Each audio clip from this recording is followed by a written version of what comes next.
Boa tarde a todos e a todas. Estamos aqui retomando o terceiro seminário Moda, uma abordagem museológica.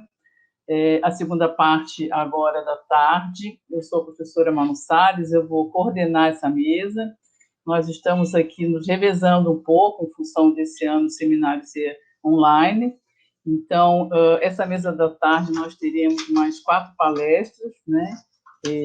O tema da mesa é conservação e novas propostas sobre a restauração de artefatos de moda. A primeira palestra vai ser com a conservadora Stephanie Ovid. O tema dessa conferência vai ser restauração sob medida, na restauração de vestido rosa de Madeleine Dionnet.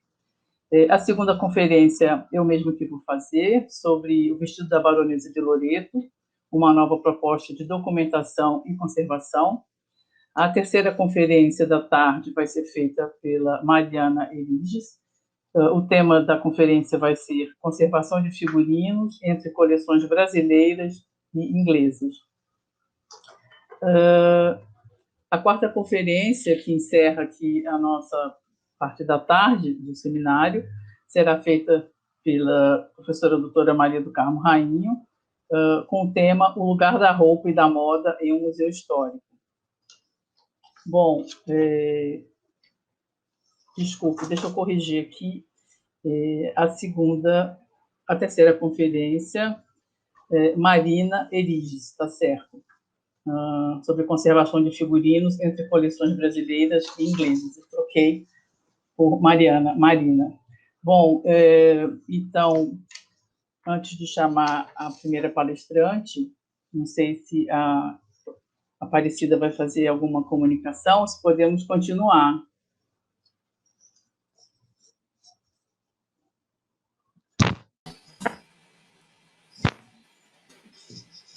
Boa tarde a todos. A gente pode continuar nessa sequência que você mencionou, Manuel, e quando for a sua apresentação, eu volto e faço uma apresentação mais formal, só para você não apresentar você mesma. Obrigada, Aparecida. Como estamos aqui desdobrando, né, nessa missão desse seminário online, a gente tem também limite de pessoas que podem ficar aqui na plataforma, então estamos fazendo dessa maneira. Bom, o tema, então, geral do seminário esse ano é a documentação das roupas nos museus e seus processos. Queria agradecer também o apoio do IBRAM, que tivemos esse ano, na parte toda da divulgação e da criação desses materiais todos de divulgação, uma grande parceria. Então, eu queria, antes de chamar a restauradora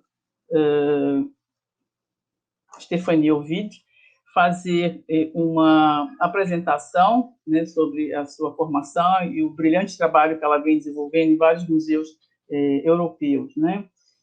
Queria também falar com vocês. Bonjour, Stephanie. Boa tarde. Boa tarde. Que sucesso. Très bienvenue dans notre séminaire. Merci, de loin. Muito bem-vinda aqui ao nosso seminário. Esse ano nós não conseguimos um tradutor simultâneo, em função de todas as dificuldades que estamos passando. Então, fizemos a opção por traduzir a apresentação da Stephanie Ovid. Então, todo o PPT já está traduzido em português, o que vai facilitar totalmente para quem não entende muito bem o francês. E depois, como vai ficar gravado, qualquer dúvida, vocês podem voltar a ver a apresentação. Então, tem bastante coisa escrita, porque é a fala dela, que ela vai fazer a apresentação em francês. Então, novamente, muito obrigada pela participação, é uma honra para a gente conhecer o seu trabalho brilhante como restauradora, e queria falar, então, sobre aqui, a formação da Stephanie. Ela é restauradora dos museus da França, doutoranda em arte e criação na Escola Nacional de Arte Decorativa de Paris, com estudo sobre a restauração da alta costura no século XXI. Ela tem mestrado em conservação e restauração, especialidade de têxteis, pela Universidade de Paris I, Panthéon-Sorbonne, onde pesquisou e restaurou esse vestido de Madeleine Vionnet, de 1938, que ela vai falar aqui hoje na sua conferência. Possui também mestrado em conservação e restauração de roupas textos pelo FIT em Nova York e trabalhou na Villa Médici, na Itália, entre 2016 e 2017, onde desenvolveu um protocolo de restauração na limpeza de fios de bordado e restauração de metal e veludo. Também desenvolve um projeto sobre história, ferramentas e métodos dos corantes vegetais. Estudo em destaque na coleção do Balenciaga. Então, merci à notre foi e nós podemos começar. Nós podemos começar. Luana e Catarina, que vão ficar aí passando a apresentação dela. E tu peux parler le prochain pour changer. Podemos começar, Luana. Obrigada. Eu posso sair e ficar só a palestrante. Bonjour, donc je vais vous parler de la restauration d'une robe en tulle rose de 1938 et la question de la transparence.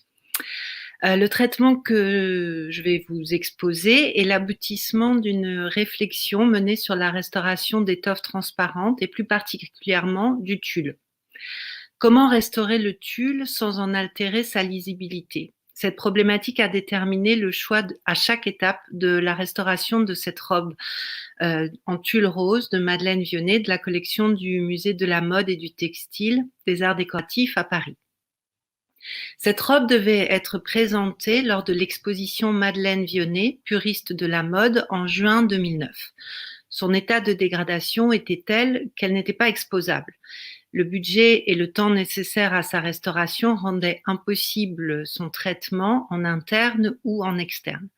Pourtant, cette œuvre datant de 1938 est primordiale dans la carrière de Madeleine Vionnet car elle représente l'aboutissement de son art. C'est pourquoi le responsable du service de la restauration et de la conservation préventive à l'époque, Maximilien Durand, m'a confié la restauration de cette pièce maîtresse. Elle a fait l'objet de mon mémoire de master durant un stage de 6 mois au sein de l'atelier de restauration du musée, encadré par 2 autres restauratrices qui m'ont beaucoup aidée, Célia Thibault et Aude Mansouri. Depuis ses débuts, en 1921, Madeleine Vionnet, que vous voyez sur la photo, styliste française, a envisagé le corps féminin avec beaucoup d'originalité. Elle souhaitait l'appréhender dans sa beauté intacte. Comme la peau, la robe doit épouser le corps, alors que jusque-là, c'était le corps qui devait s'adapter à la mode. Pour atteindre son but, elle travaillait comme un sculpteur, en modelant ses créations sur un mannequin de bois plutôt qu'en les dessinant. C'est ainsi notamment qu'elle a développé l'utilisation du biais.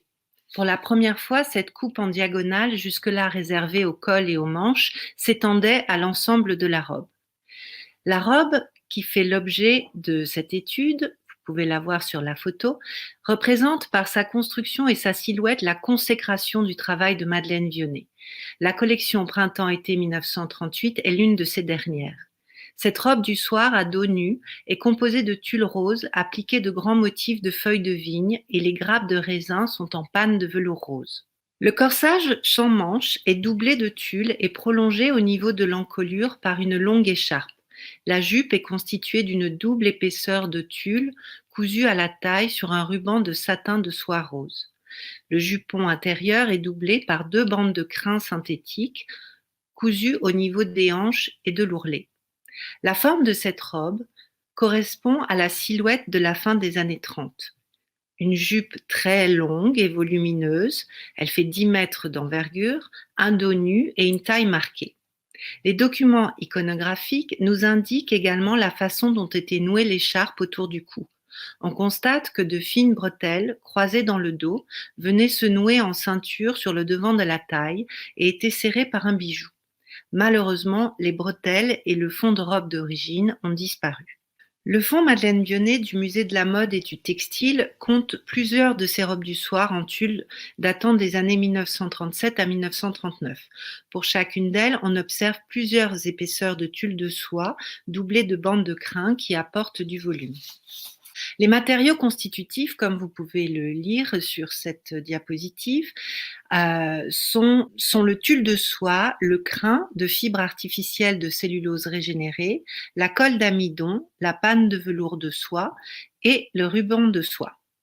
Afin de confirmer les informations relatives aux matériaux constitutifs de la robe, des échantillons de fibres ont été analysés au laboratoire de recherche des monuments historiques à Paris et les résultats attestent bien donc qu'il s'agit du tulle de soie et le matériau qu'on appelait crin dans la description a été analysé en infrarouge et il s'avérait être en fait constitué de fibres artificielles de cellulose régénérée.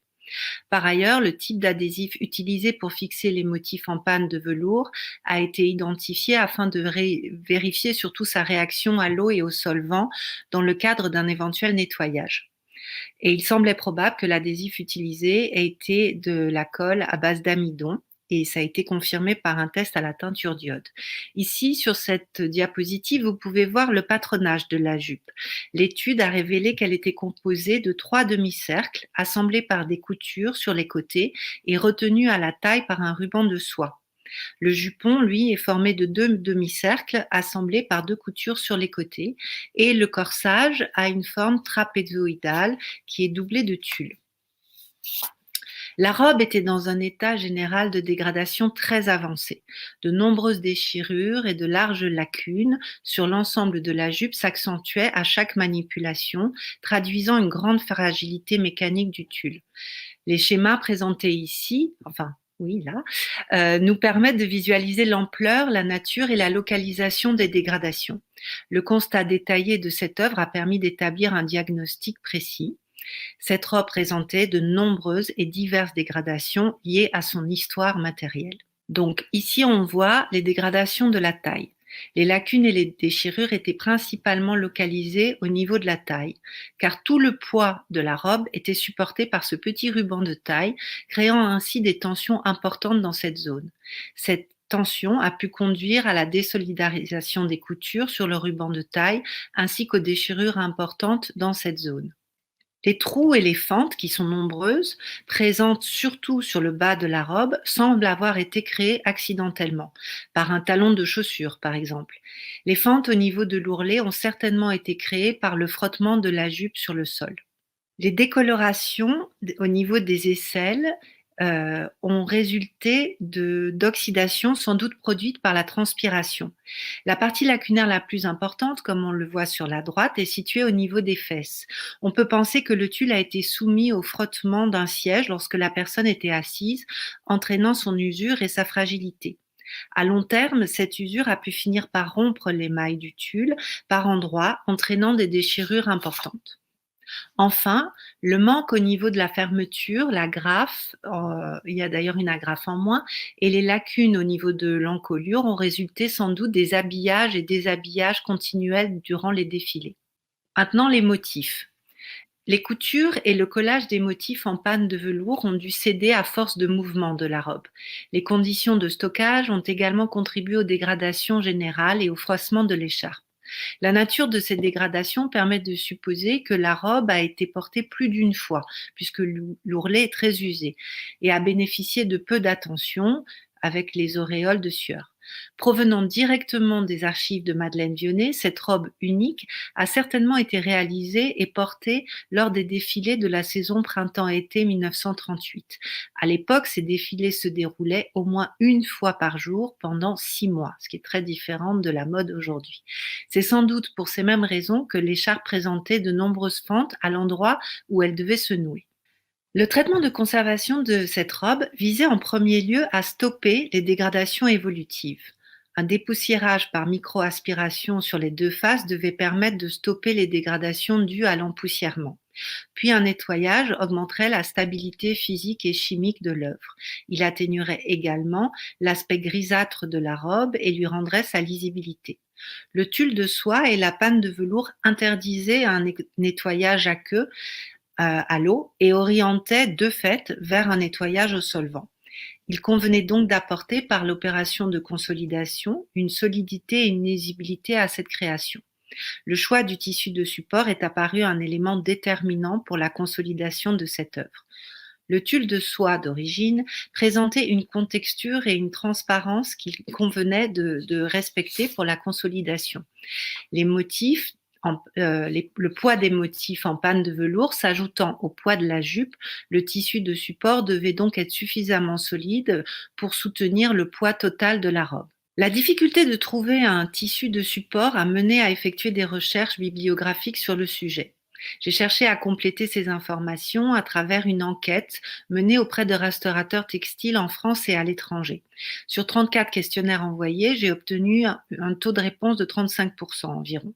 Les résultats de l'enquête ont fait apparaître les différences de pratiques et d'opinions qui existent dans la profession, non seulement d'une institution à l'autre, mais également au niveau international. Dans l'ensemble, tous s'accordent sur l'importance du choix du tissu de support lors de la restauration de textiles transparents. Mais il semble que les partisans des fibres naturelles comme la soie s'opposent à ceux des fibres synthétiques comme le nylon. Les arguments de ces choix ne sont pas toujours scientifiquement fondés et on tombe facilement dans des clichés, les pays anglo-saxons toujours friands de nouvelles technologies et la France attachée à ses traditions et à son savoir-faire. Pourquoi le tulle de nylon ne serait pas systématiquement envisagé au même titre que la crépline ou le tulle de soie? Seule la structure, le poids, la texture, la couleur, la réaction aux conditions climatiques et le niveau de transparence devraient déterminer le choix du tissu de support. Afin de garder cette objectivité, nous avons dressé une étude comparative de 4 tissus de support transparents: la crépline de soie, le Stabiltex, le tulle de soie et le tulle de nylon. Nous avons effectué ensuite des tests de teinture ainsi que des mesures de transparence et de solidité sur ces 3 étoffes, le Stabiltex ayant été écarté pour sa relative opacité. À l'issue de ces tests, le tulle de nylon 20 deniers monofilamentaire mouillé s'est imposé comme le tissu de support le plus approprié à la consolidation de la robe, tout en respectant les caractéristiques mécaniques et esthétiques ainsi que la transparence du tulle de soie d'origine. Alors, les étapes de traitement suite à ce choix du tissu de support ont été d'abord, alors là, il y a le nettoyage, mais il y a eu 4 étapes: le nettoyage, la consolidation, le mannequinage et le conditionnement. Donc là, on peut revenir à l'autre. Voilà, le nettoyage. Après avoir mené une étude préalable sur le nettoyage à sec, nous avons sélectionné le solvant le plus approprié au nettoyage de la robe, en termes d'efficacité, de volatilité, de toxicité et de respect de l'environnement. Et finalement, nous avons choisi un solvant issu de fractions pétrolières, l'essence C. Nous avons ensuite effectué des tests de brillance à l'aide d'un brillance-mètre afin d'évaluer l'efficacité du solvant avant et après nettoyage. Profitant de la campagne de nettoyage du fond Vionnet en partenariat avec la maison Pouyanne à Paris, nous avons participé aux opérations de nettoyage de la robe. Une immersion en bain de solvant à travers un tulle synthétique pendant 5 minutes, comme vous pouvez le voir, l'égouttage, puis le séchage sur buvard. Après séchage complet du solvant, nous avons à nouveau mesuré la brillance de la robe. Le résultat a démontré l'efficacité du nettoyage, particulièrement sur la panne de velours, rendant les motifs plus brillants. La robe semblait plus propre et avait perdu son aspect grisâtre. Les fibres avaient retrouvé leur souplesse. En revanche, le nettoyage n'a eu aucun effet sur les auréoles au niveau des aisselles. Nous avons ensuite procédé à la consolidation. Cette dernière opération s'est décomposée en 3 étapes. La teinture, effectuée au colorant métallifère Lana 7 de la marque Huntsman, le relevé du patronage, relevé à l'aide de Melinex, enfin la consolidation. Le démontage de la robe s'est avéré nécessaire et a fait apparaître 6 étapes de consolidation distinctes qui ont été traitées séparément. Le corsage, la consolidation du jupon, de la jupe, de l'écharpe, de la ceinture et enfin le remontage. Chacun des éléments de la robe a été doublé de tulle de nylon teint et fixé par des lignes de points droits. Alors, le corsage et la jupe, comme vous pouvez le voir ici, ont été consolidés à l'aide de points de restauration. Les zones les plus fragilisées autour de la taille et au niveau de l'encolure du corsage ont été protégées par une deuxième épaisseur de tulle posée sur la face et maintenue par des lignes de points droits et des points de feston. Donc là, vous avez le jupon avant et après consolidation. Et là, c'est un peu flou, mais il y a le corsage avant et ensuite après consolidation. La solution envisagée a permis de maintenir en place les fragments de tulle d'origine qui menaçaient de se désolidariser. Les motifs, enfin, certains motifs qui étaient déformés et plissés ont été remis en forme à l'aide d'une spatule chauffante et une protection de tulle a été placée au-dessus et fixée sur les bordures par des points de feston, puis découpée autour des motifs. Et l'écharpe, qui a été entièrement doublée de tulle de nylon et protégée par une deuxième couche de tulle dans la partie supérieure. Le remontage. Les éléments constitutifs de la robe, consolidés séparément, ont été rassemblés autour de la ceinture en suivant les repères des fils de couleur qui avaient été posés lors du démontage. Les différentes couches de tulle de la jupe, du jupon et du corsage ont été superposées sur des rubans de satin de soie en respectant la hauteur d'origine. Elles ont été maintenues en place à l'aide de lignes de points arrière et de points de feston. Le mannequinage maintenant. Afin d'être présentée lors de l'exposition, la robe devait être disposée conformément à la façon dont elle était portée à l'époque de sa création, à savoir sur un fond de robe et sur un mannequin dont la silhouette suit les courbes des années 30. Le fond de robe a été réalisé dans un pongé de soie teint rose pâle et renforcé par une bande de crin au niveau de l'ourlet. Le mannequin sélectionné est un modèle Bonaveri Couture de la marque Stockmann avec des bras en bois articulés et peints de couleur crème. La silhouette a été sculptée à l'aide d'ouates de polyester cousues directement sur le mannequin et suivant la silhouette des années 30, à savoir une poitrine assez basse, la taille marquée, les hanches longues et étroites, et l'ensemble a été recouvert par une gaine en toile de coton beige réalisée sur mesure. Un tulle de crin a été cousu au niveau du bas des hanches et recouvert de toile de coton beige afin d'assurer un support rigide à la jupe. Le fond de robe a été enfilé sur le mannequin. La robe glissée sur le fond de robe a été attachée dans le dos par les deux agrafes. L'écharpe a été nouée autour du cou et glissée le long du dos. Des bretelles réalisées en crépline de soie teinte ont été ajustées et croisées sur le devant de la robe pour revenir se fixer à l'arrière de la taille. La robe a été mise en volume manuellement. Le résultat final est particulièrement satisfaisant tant au niveau de la solidité que de la transparence et du rendu esthétique. On note également que la doublure en tulle ajoute une meilleure tenue, notamment du corsage, et une élasticité sans doute perdue lors du processus de dégradation du tulle de soie. Grâce à cette consolidation, les différents éléments de la robe ont retrouvé leur forme d'origine et le tulle de soie est protégé de futures dégradations mécaniques. Les zones lacunaires sont à peine visibles et la transparence reste intacte.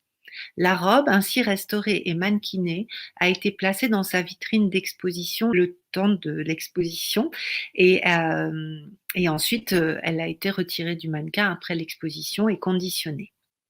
La restauration de la robe nous a conduit à étudier et à utiliser un support un support jusque-là peu connu en France, le tulle de nylon N8000 20 deniers Thermolier. Nous avons pu démontrer tout au long du traitement comment ce matériau apportait une solution aux problématiques de la transparence. Par la suite, nous avons pu confirmer cette solution de traitement c'était la diapo d'avant. Par la suite, nous avons pu confirmer cette solution de traitement lors de la restauration d'une autre robe en tulle de soie blanc de la même collection qui présentait des problématiques similaires. Là encore, le tulle de nylon a offert une solution satisfaisante et a permis de combler les zones lacunaires tout en respectant la transparence d'origine. La consolidation totale de la robe en tulle rose a présenté un travail considérable de 60 jours et s'est avérée particulièrement satisfaisante. Elle a pu être terminée à temps pour l'ouverture de l'exposition Madeleine Vionnet, puriste de la mode. Voilà, je vous remercie. Alors, Stephanie, Obrigada. merci. Obrigada por sua apresentação. É um trabalho fantástico, c'est un travail fantastique que tu as fait sur les robes de Madeleine Vionnet. E merci por votre apresentação ici. Muito obrigada por apresentar aqui para a gente esse trabalho fantástico, né, de restauração desse vestido de uma estilista francesa tão importante na história da moda, e um vestido também tão bonito, né? Muito obrigada, então. Merci beaucoup. Merci, merci beaucoup. À bientôt. À bientôt.